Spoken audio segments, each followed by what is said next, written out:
नहमदु व नसल्ली अला रसूलिल करीम अम्मा बाद। आज का जो मौजू है वो है नज़ीर अहमद की कहानी, कुछ मेरी कुछ उनकी ज़ुबानी। तो मेरी तमाम उन तलबा और तालिबात से गुजारिश है जो 9वीं जमात में ज़ेर तालीम है कि वह अपनी दरसी किताब बहारिस्तानी उर्दू पेज नंबर 94 पर ओपन करेंगे। यहाँ इनको ये सबक मिलेगा। ये एक खाका है। इस खाके को मिर्ज़ा फ़रतुल्लाह बेग ने लिखा है। खाके के बारे में जो जानकारी थी वो हमने इससे पहले जो हमने क्लास दिया उसमें हमने बयान किया। खाका किसे कहते हैं, खाके की तफसील हमने बताई। आइए हम इस खाके को पढ़ते हैं। मौलवी साहब का हुलिया सुनिए। रंग सांवला मगर रूखा, कद खासा ऊंचा मगर चौड़ान ने लंबान को दबा दिया था। दोहरा बदन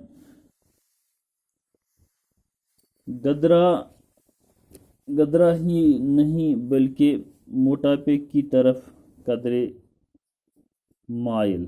फरमाते थे कि बचपन में किसी कदर वर्जिश का शौक था। वर्जिश छोड़ देने से बदन जिस तरह मुरमुरों का थैला हो जाता है, बस यही कैफियत थी।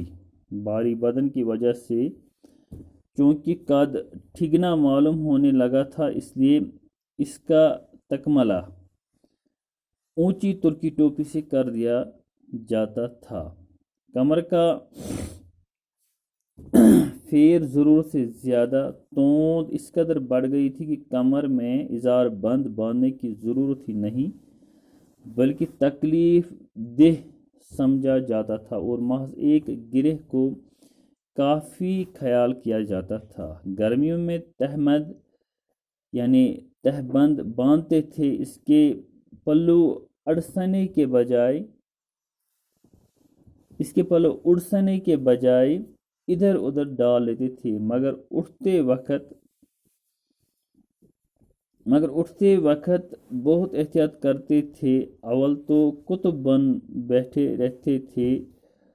अगर उठना हो तो पहले अंदाजा करते थे कि फिलहाल उठने को मुलतवी किया जा सकता है कि नहीं। ज़रूरत ने बहुत ही मजबूर किया तो इजार बांध की गिरे या तहबंद के कोनों के अड़सने का दबाव तोंद पर डालते थे। सर बहुत बड़ा था। बड़ी हद तक इसकी सफाई का इंतजाम कुदरत ने अपने इख्तियार में रखा था। जो थोड़े रहे सही बाल थे वो अक्सर निहायत एहतियात से साफ करा दिए जाते थे, वरना बालों के ये सफेद मुकेश की सूरत में टोपी के किनारों पर जालर का नमूना हो जाती थी। आंखें छोटी छोटी जरा अंदर को धंसी हुई थी। भौहें घनी और आंखों के ऊपर साया फगन थी। आंखों में गजब की चमक थी। वो चमक नहीं जो गुस्से के वक्त नमूदार होती है, बल्कि ये वो चमक थी जिसमें शोखी और जहानत कूट कूट कर भरी थी। अगर मैं इनको मुस्कुराते हुई आंखें कहूँ तो बेजा न होगा। कल्ला जबड़ा बड़ा जबरदस्त पाया था, क्योंकि दहाना भी बड़ा था और पीठ के मुहित ने सांस के लिए गुंजाइश बढ़ा दी थी। इसलिए निहायत ऊंची आवाज में बगैर खींचे बहुत कुछ कह जाते थे। आवाज में गरज थी, मगर लोच के साथ। कोई दूर से सुने तो ये समझे कि मौलवी साहब किसी को डांट रहे हैं, लेकिन पास बैठने वाला हंसी के मारे लौट रहा हो। जोश में आकर जब आवाज बुलंद करते थे तो मालूम होता था कि तुरुम बज रहा है। इसलिए बड़े बड़े जलसों में छा जाते थे। नाक किसी कदर छोटी थी और नथने बारी। ऐसी नाक को गंवारों की इस्तिलाह में गाजर और दिल्ली वालों की बोल चाल में फुल्की कहा जाता है। गो मतानत छूकर नहीं गई थी, लेकिन जिस्म के बोझ ने रफ्तार में खुद बखुद मतानत पैदा कर दी थी। दाढ़ी बहुत छिदरी थी, एक एक बाल बासानी गिना जा सकता था।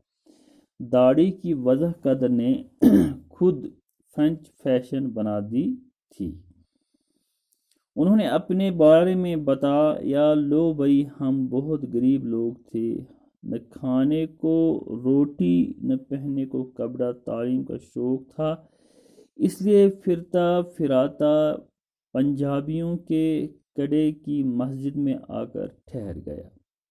यहाँ के मौलवी साहब बड़े आलिम थे, उनसे पढ़ता और तवक्कल पर गुजारा करता। मौलवी साहब के 2-4 शागिर्द और भी थे।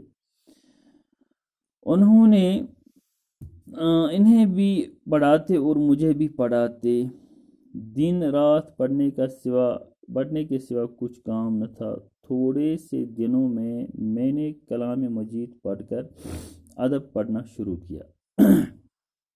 4 बरस में मौलिकात पढ़ने लगा। गो मेरी उम्र 12 साल की थी, मगर कद छोटा होने की वजह से 9 बरस का मालूम होता था।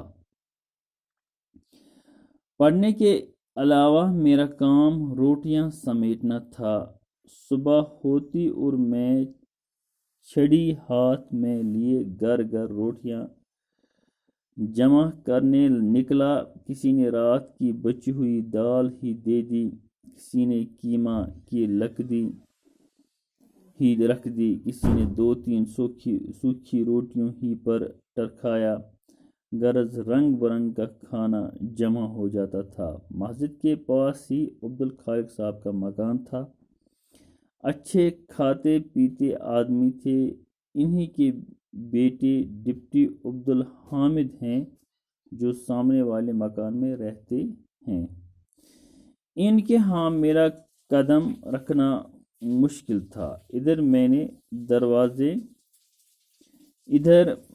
दरवाजे पर कदम रखा, उधर उनकी लड़की ने टांग ली। जब तक सेर 2 सेर मसाला मुझसे न पिसवा लेती, न घर से निकलने देती, न रोटी का टुकड़ा देती। खुदा जाने कहाँ से मोहल्ले भर का मसाला उठा लाती थी। पीसते पीसते हाथों में गट्ठे पड़ गए थे। जहां मैंने हाथ रोका और उसने बट्ठा उंगलियों पर मारा, बखुदा जान सी निकल जाती थी। मैंने मौलवी साहब से कई दफ़ा शिकायत भी की, मगर उन्होंने टाल दिया। खबर नहीं मुझसे क्या दुश्मनी थी। ताकीद कर दिया करते थे कि अब्दुल खालिक साहब के मकान में ज़रूर जाना। बहरहाल उस मारदाड़ से रोज़ाना वहाँ जाना पड़ता था और रोज़ यही मुसीबत झेलनी पड़ती थी। तुम समझे भी ये लड़की कौन थी? मियाँ, यह लड़की वो थी जो बाद में हमारी बेगम साहिबा हुई। जब सोचता हूँ तो पिछला नक्शा आंखों के सामने आ जाता है और बेइख्तियार हंसी आ जाती है। अक्सर हम दोनों पहली बातों को याद करते और खूब हंसते थे। खुदा गरी की रहमत करे, जैसी बचपन में शरीर थी वैसी जवानी में गरीब हो गई। तो इस तरह ये सबक जो है आज का, इसका पहला हिस्सा अपने इख्तिताम को पहुंच गया। इसका दूसरा हिस्सा हम अगले प्रोग्राम में आपके सामने पेश करेंगे। تب تک کے لیے خدا حافظ۔